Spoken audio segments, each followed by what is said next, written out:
और हम 3 type finish कर चुके हैं। आज हमारा अगला टाइप है। तो अगला टाइप का हमारा पहला सवाल है, एक दुकानदार अंकित मूल्य पर 10% की कटौती देने के बाद भी 8% का लाभ अर्जित करता है। उसका अंकित मूल्य उसके क्रय मूल्य से कितने % अधिक है। तो यहाँ पे हम एमपी और सीपी का रेशियो निकालेंगे। उसके बाद हम सवाल आसानी से कर सकते हैं।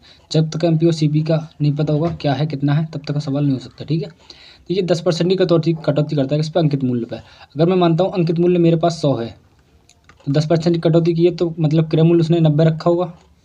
ठीक है, अगर क्रय मूल्य 90 रखा हो, 100% उसने एमपी रखा है, तो 10% की कटौती हो गई यहाँ पे। तो एमपी और सीपी कितना आ गया, एमपी आ गया मेरा 100 और सीपी आ गया मेरा 90। ठीक है, उसके बाद कह रहे हैं 8% का लाभ होता है। 8% का लाभ हमेशा किस पे निकालते हैं हम, क्रय मूल्य पर, यानी सीपी पर। अगर कोई वस्तु 100 रुपये में उसने बनाई, तो उसने कितने रुपये का लाभ अंकित किया, 108, यानी 108 उसने अंकित किए होंगे। ठीक है, मतलब जब 108 अंकित करेगा तभी तो 8% का लाभ होगा। ठीक है, अब यहाँ पे मैं रेशियो ले लूँगा सीपी और एमपी का। ये यहाँ पे 100 से 100 ये कट जाएंगे। ठीक है, अब ये काटेंगे 9 से, 9 एकम 9 और 9 से 9 एकम 9, 9 दूनी 18, 2 से काटेंगे 2 छक्के 12 और 2 से काटेंगे 2 पंजे 10। तो एमपी और सीपी का रेशियो आ गया मेरे पास 6:5। ठीक है, अभी कह रहे हैं अंकित मूल्य क्रय मूल्य से कितने % अधिक है, यानी अंकित मूल्य क्रय मूल्य से कितने % अधिक है। मेरे हिसाब से यहाँ पे कितना अधिक है, अंकित मूल्य 1 अधिक है, सीपी से कितना अधिक है, 1 अधिक, कितने पर, 5 पे, गुणा 100। ये मेरे पास परसेंटेज में आंसर आ जाएगा। 5 से काटेंगे ये 20 बार, तो कितने % अधिक है, 20% अधिक है। तो ऑप्शन कौन सा सही हो जाएगा, ऑप्शन भी यहाँ पर हमारा करेक्ट होगा। ठीक है, अगला प्रश्न है, अगला नेक्स्ट क्वेश्चन, एक दुकानदार को अपनी चीज़ों की लागत से कितने % ज़्यादा अंकित मूल्य रखने चाहिए ताकि उन पर 12% छूट देकर भी उसे 32% का लाभ हो सके। ये सेम सवाल है, कैसे करेंगे, एमपी और सीपी। ये कह रहे हैं 12% छूट देकर। अब एमपी और सीपी का रेशियो निकाल लेंगे। अब देखिए एमपी पर 12% की छूट देगा तो एमपी अपने आप में 100 रहेगा, उस पर 12% की छूट देंगे तो सीपी कितना मान लेंगे हम, 88, यानी 12% की छूट, यानी 88 सीपी था हमारा और 100 एमपी था। ठीक है, 12% की छूट देकर भी 32% का लाभ प्राप्त करते हैं। 32% का लाभ प्राप्त करते हैं। लाभ हमेशा किस पे होता है, सीपी पे होता है। तो मान लीजिए सीपी अगर 100 है तो इस पर 32% का लाभ होगा, तो 132 एमपी करना होगा हमें। ठीक है, तभी लाभ होगा। अब ये 100 से 100 खत्म, आगे काटेंगे हम। देखिए 4 से दोनों में भाग लग रही है, इसमें दोनों तरफ 4 से काटेंगे तो 4 3 12 और 4 3 12, 4 से काटेंगे तो 4 दूनी 8, 4 दूनी 8, 11 से काटेंगे 11 दूनी 22 और 11 3 33, यानी 3 और 2 का रेशियो आ जाएगा हमारे पास, एमपी 3 और सीपी 2। यहाँ से कितना लाभ हो रहा है हमारे पास, 1 का लाभ, कितने पे, 2 पे, गुणा 100। तो एमपी कितना अधिक है, 50% अधिक हो जाएगा। यहाँ पे कितने % अधिक हो जाएगा, 50%। ऑप्शन ये यहाँ पे हमारा राइट होगा। ठीक है, ऑप्शन ये हमारा राइट हो जाएगा। अगला है, एक दुकानदार को अपनी चीज़ों की लागत से कितने % ज़्यादा अंकित मूल्य रखने चाहिए ताकि वह 12% छूट देकर 32% लाभ कमा सके। ये रिपीट हो गया क्वेश्चन, रिपीट देखो, खुद से ट्राई करें। ठीक है, अगला है, एक व्यापारी अंकित मूल्य पर 10% छूट देता है। 17% लाभ कमाने के लिए वह अपनी वस्तुओं पर क्रय मूल्य से कितना अधिक अंकित करे। ठीक है, सीपी से कितना अधिक अंकित करे। तो एमपी सीपी का रेशियो निकालेंगे हम। 10% अंकित मूल्य पर 10% छूट देता है। अगर अंकित मूल्य 100 है तो सीपी में 90 रखूँगा। ठीक है, तभी 10% की छूट होगी, 10% अधिक। अब कह रहे हैं 17% लाभ होता है। लाभ हमेशा किस पे होता है, सीपी पे। तो 100 और यहाँ से 117, यानी 17% का लाभ चाहिए तो सीपी 100 होगा और एमपी कितना होगा, 117। ठीक है, यार गलत कर रहे हैं।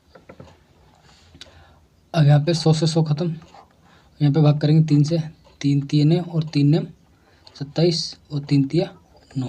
ठीक है, 3 से फिर भाग लेंगे, 3 एकम 3 और 3 एकम 3 और 3 एकम 3, यानी 13:10।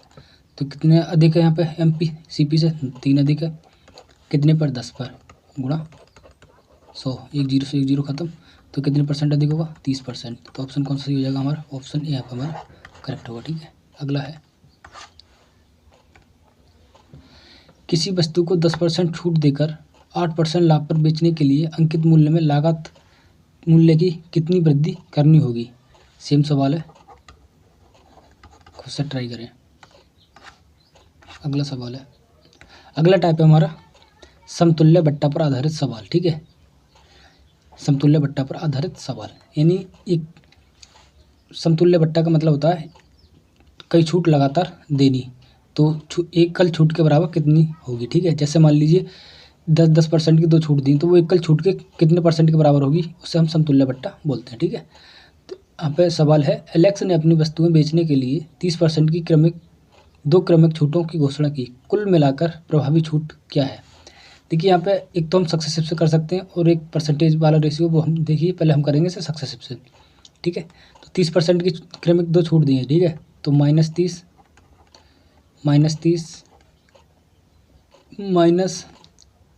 माइनस प्लस हो जाएगा। यहाँ पे देखिए -30 गुणा में -30 बटे में 100। देखिए 2 जीरो से ये 2 जीरो खत्म हो जाएंगे और ये 30 और 30 माइनस ये 60 हो जाएंगे। ठीक है, और ये प्लस के 3 दिए 9, अब घटाएंगे तो कितना आ जाएगा 51%, माइनस का 51%।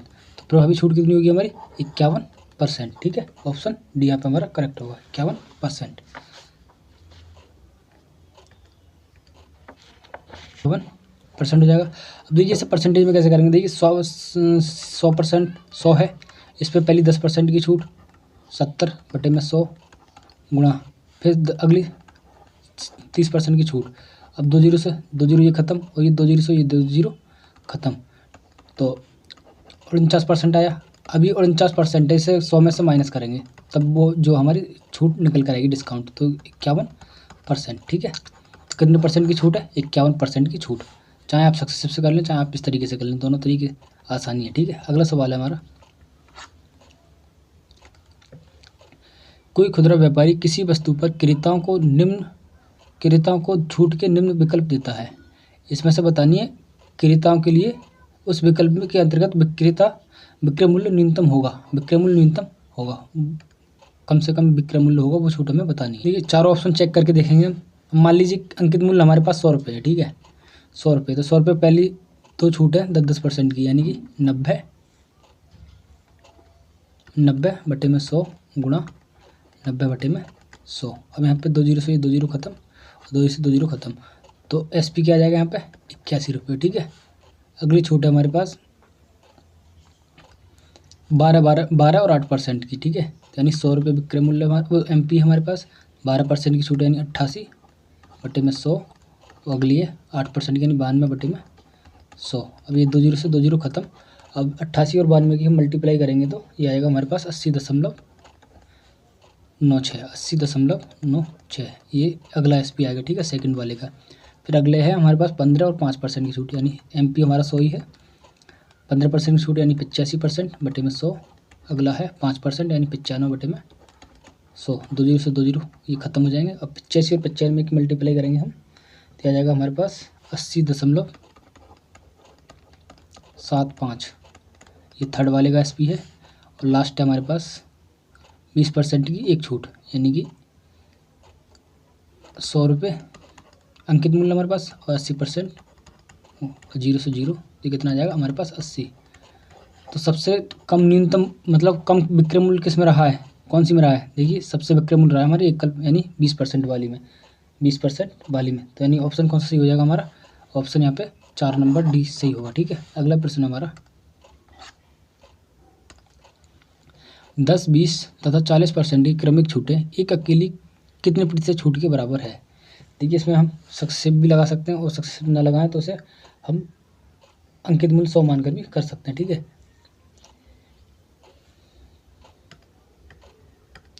ये 100 है, 100 में से यानी जो भी छूट है उसे 100 में से माइनस कर देंगे, 100 में से 10 माइनस करेंगे 90, तो 100 माइनस, अब अंकित मूल्य 10 ले लेते हैं। ठीक है, 100, इसमें 10% की छूट है पहले, तो 90 बटे में 100, फिर अगली है 20% यानी 80 बटे में 100, फिर अगली है 40% यानी 60 बटे में 100। अब देखिए 2 जीरो से ये 2 जीरो खत्म हो जाएंगे। ठीक है, अगले यहाँ पे ये 2 जीरो से ये 2 जीरो खत्म और 1 जीरो से ये 1 जीरो खत्म, हो जाएंगे 9 72 गुणा में 6 बटे में 10। अब 6 दूनी 12 और 6 सत्ते 42 और 1 43 बटे में 10। तो ये हो जाएगा 100 माइनस 43.2। अब ये माइनस करेंगे तो कितना बचेगा हमारे पास, कितना बचेगा ये, तो ये छूट आ जाएगी, प्रभावी छूट आ जाएगी हमारे पास 56.8%, 56.8%। ठीक है, 100 में से 43 हम जाएंगे तो 56.8% प्रभावी छूट आ जाएगी, एकल छूट के बराबर होगी। यानी ये तीनों छूट जो हैं 10, 20, 40% की छूट जो है किसके बराबर है अकेली, एक 56.8% के बराबर है। यानी ऑप्शन हमारा कौन सा होगा, ऑप्शन हमारा ए करेक्ट हो जाएगा। ठीक है, अगला प्रश्न है नेक्स्ट, एक अकेली छूट क्या होगी जो 20% तथा 15% की दो क्रमिक छूटों के बराबर है। सेम सवाल है।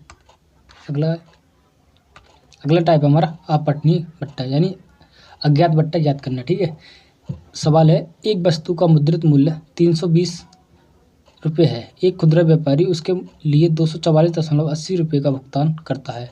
उस पर दो क्रमिक छूटें देता है, एक 10% तथा एक अन्य मिल जाती है। तो जो दूसरी छूट है वो हमें ज्ञात करनी है। ठीक है, देखिए 320 रुपये हैं, उस पर पहली छूट मिली है 10% की यानी 90 बटे में 100, और दूसरी छूट हमें पता नहीं क्या है, तो हम मान लेते हैं 100 में से हमेशा माइनस करते हैं, 100 माइनस x% की जो है हमें अगली छूट मिली है बटे में 100 बराबर इतने परसेंट, इतना डिस्काउंट देने के बाद कितने में मिली है सब ये वस्तु 244.80 रुपये में। ठीक है, अब यहाँ पे 2 जीरो से ये 2 जीरो खत्म हो जाएंगे। ठीक है, अब ये वाले 100 है मैं इधर भेज दूँगा, और इनकी 32 की और इनकी गुणा करेंगे तो ये हो जाएगा हमारे पास 9 दूनी 18 और 9 तीन 27 और 1 28, 288 गुणा में 100 माइनस x बराबर 244। अब यहाँ पे 100 से गुणा होगी तो ये हो जाएंगे, दशमलव हट जाएगा, यहाँ पे ये बचेगा इतना। ठीक है, अब मुझे x का मान चाहिए, तो 100 माइनस x बराबर 244.80, ये 288 आ जाएंगे यहाँ पे बट्टी में। अब देखिए भाग करेंगे तो यहाँ पे भाग कितनी बार लगेगी हमारी, तो यहाँ से हमारी भाग लगेगी इसमें 85 बार। कितनी बार, 85 बार। तो आ जाएगा हमारे पास 100 माइनस x बराबर 85। ठीक है, अब हमें चाहिए x का मान। ठीक है, तो x बराबर हो जाएगा हमारे, जब 85 को उधर लाएंगे तो 15%, यानी अगली छूट क्या है हमारे पास 15% की। ऑप्शन कौन सा सही हो जाएगा हमारा, ऑप्शन यहाँ पर हमारा करेक्ट हो जाएगा। ठीक है, अगला है नेक्स्ट, एक मोबाइल फ़ोन का अंकित मूल्य 1500 रुपये है और उस पर 10% की छूट प्रस्तावित है। किसी ग्राहक को कितनी छूट अतिरिक्त दी जानी चाहिए ताकि उसका वास्तविक मूल्य 1242 रुपये हो जाए। देखिए 15% पे पहले 10% की छूट निकालेंगे। देखिए वो तो हमने x मान के करा, अब बिना x के मतलब अगली छूट हम कैसे निकाल सकते हैं। तो ये अंकित मूल्य था हमारे पास 1500 रुपये, कितना है 1500 रुपये। इस पर पहले 10% की छूट है यानी 90 में बेचा हुआ बटे में 100, 0 से 0 खत्म, 15 निम्मा 135।